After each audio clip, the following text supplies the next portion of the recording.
Bonjour, bienvenue à notre 7e journée de neuvaine à Saint-Joseph. En quelque part, on sent qu'on achève, puis en même temps, on n'a pas hâte, parce que c'est incroyable comment Joseph nous poursuit dans notre vie quotidienne. En fait, Saint-Joseph, c'est l'homme de Nazareth, c'est l'homme de notre vie ordinaire. Et aujourd'hui, d'autant plus que on rencontre Joseph, père travailleur. Et une bonne nouvelle, il a un beau collier de perles à nous offrir. Alors, c'est beau pour les dames et c'est bon pour les messieurs si vous recevez un collier de perles. Probablement, vous savez déjà à qui vous allez le donner, vous allez l'offrir. Alors, on verra ça après. Mais avant tout, chantons-lui ensemble. Chante avec nous, Joseph, l'amour du Seigneur. Chante avec nous, Joseph, chante l'amour. Tu étais là à Nazareth, gagnant le pain, taillant le bois. Tu partageais par ta sagesse l'amour de Dieu et de sa loi. Et tu sais que la loi, c'est le travail, c'est une loi que nous a donnée le Seigneur, qu'on aurait tous à travailler. Alors il s'agit de voir, et je te le dis tout de suite, c'est pas une question d'âge que le travail, on se met bien d'accord là-dessus. Joseph, c'est un charpentier, un honnête travailleur qui fait son travail comme tout le monde pour gagner sa vie, faire vivre sa famille. Et c'est merveilleux parce que c'est lui qui a enseigné à Jésus la valeur du travail. Il a fait de Jésus certainement un charpentier vaillant, un charpentier créatif, encore une fois, qui dit créatif, dit Esprit Saint, dit amour, avec cœur. On peut s'imaginer Joseph et Jésus travaillant ensemble dans l'atelier, comment ils devaient y mettre tout leur amour. Ils devaient avoir chaud, ils devaient être fatigués, ils devaient avoir des clients super sympathiques, puis peut-être d'autres un peu moins. Mais ils devaient mettre tout leur cœur à leur travail. Et je pense que ce qui est le plus important dans toute forme de travail, c'est l'humilité. Tu sais, le travail donne à l'homme sa dignité, vraiment. Parce que le travail, c'est une manière de bâtir le royaume de Dieu, de bâtir un avenir pour nos enfants. C'est une manière aussi de grandir dans les talents, les qualités, des richesses qu'on a, puis peut-être qu'on ne soupçonne même pas. Alors on grandit soi-même, on fait grandir le royaume, et très souvent, on aide aux autres à grandir, et aussi travaillant les uns avec les autres, on grandit dans la communion familiale et on s'épanouit. Alors, c'est sûr qu'aujourd'hui, avec le temps qu'on vit avec cette COVID, le travail va être à repenser après.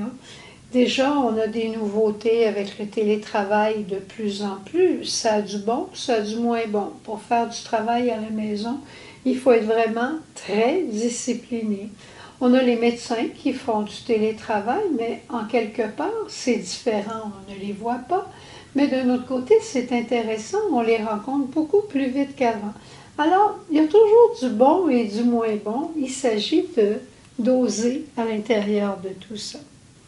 Et voici maintenant, pour le collier de perles que Joseph pourrait nous offrir, à travers aussi des réflexions que le frère André faisait quand les gens venaient demander des choses par l'intercession de Joseph. Il faut être capable, pour les plus jeunes, d'offrir du travail aux aînés. Et il faut aussi aider aux aînés à se valoriser encore dans le travail qu'ils sont capables de faire. Peut-être pas d'aller pelleter de la neige, peut-être pas de faire des grandes choses, je vois prochainement, on va être dans le jardin, dans le potager, puis de plus en plus, on fait des jardins là, surélevés. Tu sais, c'est à peu près haut comme ça. Ben, je te dis un secret. L'an passé, on a fait un jardin, nous autres aussi, pour la première fois ici à Cap-Chat. On avait une petite serre, puis on a aussi fait un potager devant la maison. Puis on avait notre jeune sœur Myriam. Alors là, elle voulait avoir des bacs surélevés. Je dis non, non, non, non, tu vas apprendre à planter les choses par terre. Mais cette année, on va en mettre des surélevés parce que moi aussi, j'aimerais ça en faire. Puis je me vois pas beaucoup à genoux en train de semer, puis de racler, puis tout ça. Alors, c'est juste pour dire que maintenant, on voit ces petits jardins là, élevés, des jardins plus petits, des tomates qui poussent dans des pots de fleurs. Mais ça, c'est à la portée de tout le monde et c'est à la portée des aînés. Alors, on devient créatif pour permettre à d'autres de travailler aussi. Et quand une personne, je me souviens de ça quand j'étais à Montmagny avec nos sœurs Augustine, il y avait des sœurs plus âgées qui venaient pour travailler. Ils venaient nous voir, puis ils venaient nous dire, est-ce qu'on peut faire quelque chose pour vous aider? Puis notre premier mouvement, souvent, c'était de leur dire, ben non, vous pouvez vous reposer. Puis une fois, je l'ai dit, puis la sœur, elle m'a dit, tu sais, j'ai fait une bonne sieste. Ne m'envoie pas me reposer, il doit certainement avoir quelque chose que je suis capable de faire qui pourrait t'aider. Puis ça m'avait donné beaucoup à réfléchir. Alors, les plus petits travaux de la maison, qu'on n'a souvent pas le temps de faire, ces personnes-là peuvent les faire. Et c'est une manière de bâtir la maison, puis pas la maison, mais le royaume. Puis si toi, tu es dans ta maison, puis tu fais encore ton petit train-train quotidien, fais-le avec beaucoup d'amour. Beaucoup d'amour, puis tu vas construire encore avec Saint-Joseph. C'est pour ça qu'aujourd'hui, j'ai amené à côté de Saint-Joseph sa belle Marie, Marie des petites besognes. C'est pas Marie des grands travaux ménagers, c'est Marie des petites besognes quotidiennes. Alors cette petite Marie-là, elle peut t'inspirer aussi. Ta vaisselle avec amour. Moi, une fois, j'étais revenue d'un camp de JC, j'étais tout feu, tout flamme, tout enthousiaste, puis j'avais donné ma vie à Jésus. J'avais à peu près 15 ans, je dirais. Puis là, je lavais la vaisselle avec une ferveur. Oh, c'était incroyable. Ma mère m'avait jamais vu faire ça, puis moi non plus. Puis là, maman, elle m'a dit, mais qu'est-ce qui t'arrive depuis que tu es revenue du camp?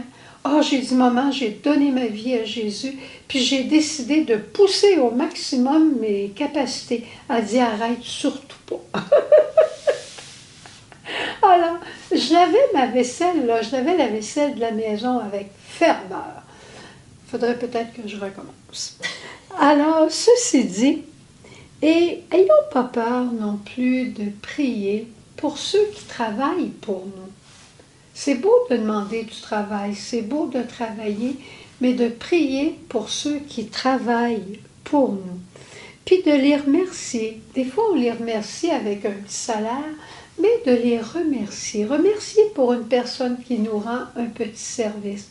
C'est une manière aussi de bâtir notre relation. Parce que le travail, c'est toujours pour construire avec Saint-Joseph Charpentier, c'est toujours pour bâtir. Et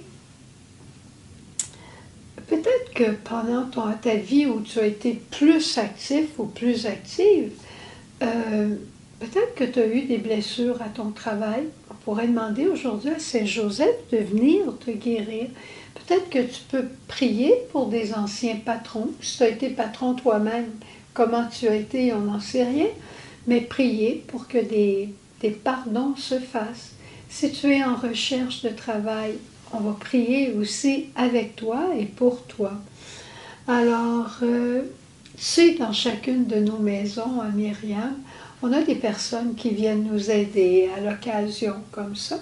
Puis on les appelle, je ne sais pas pourquoi, mais toujours nos Saint-Joseph. Un monsieur qui vient nous aider. Nous, ici, on a notre cher Valmont qui vient faire beaucoup de choses pour nous, pour la chapelle, pour partout. Mais c'est vraiment pour nous un Saint-Joseph. Pourquoi? Parce qu'il y met son cœur, il y met tout son amour. Mais il y a aussi des Joséphines qui viennent nous aider et ça aussi, c'est précieux. Alors, tout ceci dit, c'est peut-être un peu là, toutes comme des petites perles, mais n'oublions pas de prier.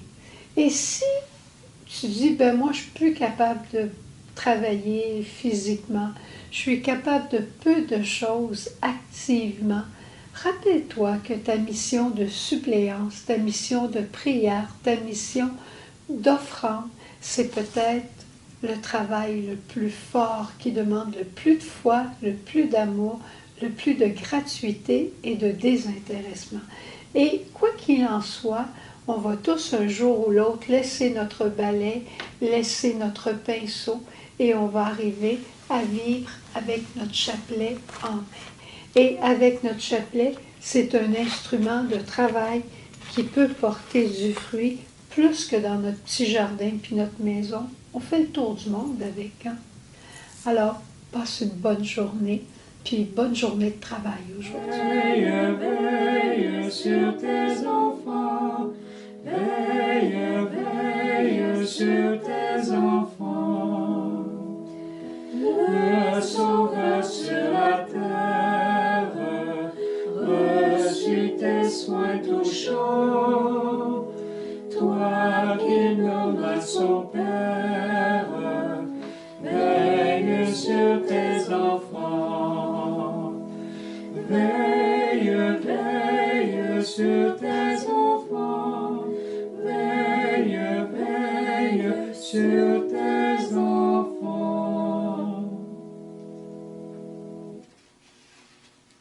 Et Saint Joseph, parce que tu veilles sur nous, que ton regard est tourné vers nous, où que nous soyons, nous venons te présenter tous les malades, tous les mourants, toutes les vierges, toutes les familles, tous les travailleurs et ceux qui sont en recherche de travail. Tu es patron de l'Église et on te présente notre Église avec ses besoins. Tu es la terreur des démons et on te demande de libérer ceux qui ont le plus besoin d'être libérés. Tu es le patron de la vie intérieure et fais-nous cheminer vers notre Dieu dans la foi que tu as vécue avec la Vierge Marie. Et comme disait le frère André, c'est étonnant, on me demande souvent des guérisons, mais rarement l'humilité, l'esprit de foi. C'est pourtant si important. Alors on rajoute l'humilité et l'esprit de foi. Joseph, en compagnie de Jésus et Marie, tu as connu la faim, l'insécurité et la maladie. Ton cœur s'est tourné vers Dieu pour lui présenter tes besoins et ceux de ta famille. Dans la foi, tu as reconnu la réponse du Père dans le déroulement des événements. Assiste-nous aujourd'hui dans la présentation de toutes nos intentions et nos intentions personnelles. Joseph, aide-nous à reconnaître la volonté de Dieu, afin que s'ouvrent nos mains pour l'accueillir. Dans sa prévenance, Dieu Père comble sa création, de sa vie et de son amour.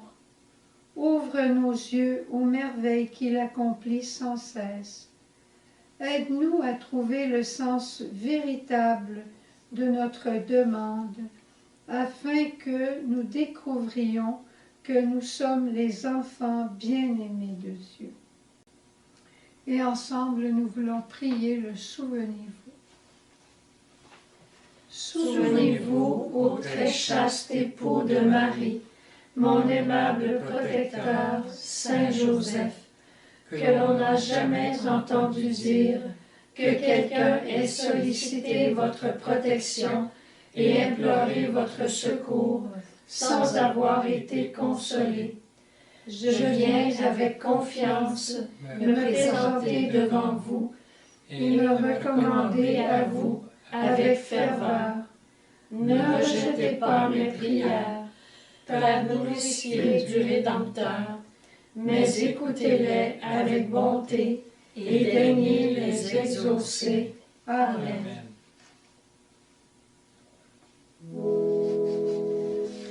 Dans l'époux de Marie, digne Dieu de nos chants, notre cœur t'en supplie, veille sur tes enfants.